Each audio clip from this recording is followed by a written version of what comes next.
Hey, it's Solomon with the Mortgage Hub. Today I wanted to go over prepaid interest. So you just got your loan estimate or closing disclosure and you see a line item that says prepaid interest. And you're thinking, why am I paying prepaid interest? Let me just explain how exactly this works. So first thing to understand is that mortgages are paid in arrears. For example, you made your February payment. That means that you just paid for your principal and interest for January. Okay, so let's say you're closing on the 15th of the month. You're going to have prepaid interest here in section F of the loan estimate.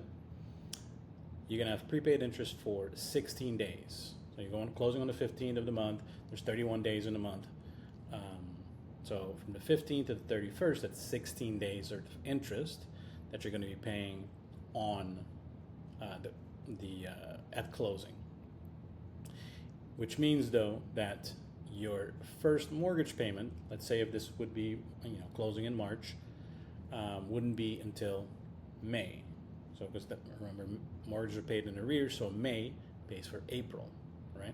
So if you're closing March 15th, in this case it happens to be a Sunday, but that doesn't matter.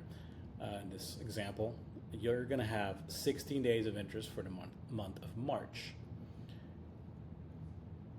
Alternatively, if you, let's say, were to close on the 25th of March, you're going to have 6 days left in the March from the 25th to the 31st.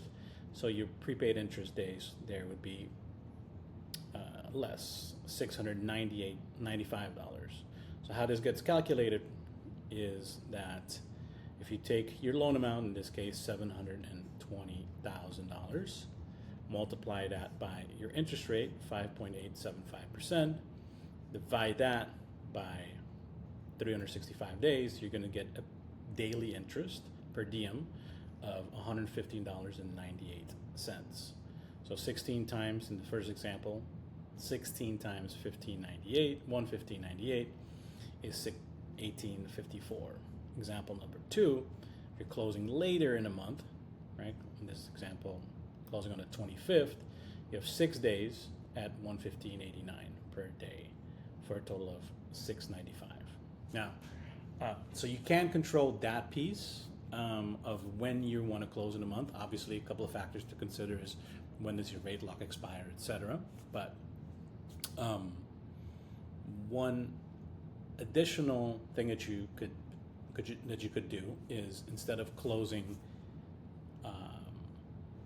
at the end of the month, you could close in the beginning of the month and potentially get an interest credit.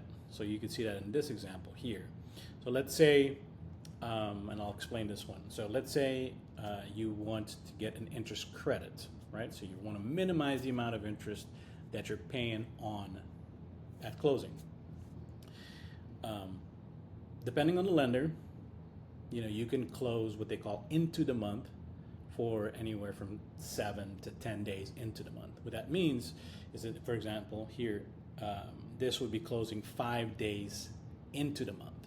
Okay, so let's say March 5th, you're closing, you're going to get 5 days of interest credit, but instead of having your first mortgage payment be May 1st, which is the case in these two examples, okay, closing in March, paying interest throughout March, and then having the first payment of May.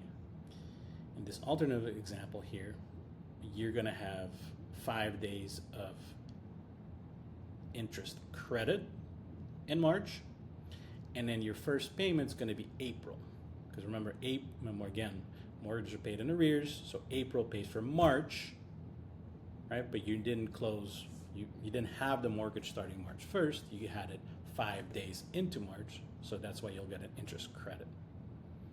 So it's simple. Again, main concepts, mortgages are paid in arrears, right? And then the prepaid interest is the interest from the day that you are closing until the end of the month, unless you want to have an interest credit and start your first mortgage payment earlier, and you're closing in the first 7 to 10 days of the month, you could opt to have an interest credit, and then have an earlier first mortgage payment. So bottom line, prepaid interest is just the interest you owe from the closing date to the end of the month. You can control it by picking your closing date. Close at the end of the month equals less prepaid interest up front. Closing in the beginning of the month is either more interest up front or potentially an interest credit with an earlier mortgage payment. That's it. Questions? Give me a call. Talk to you soon.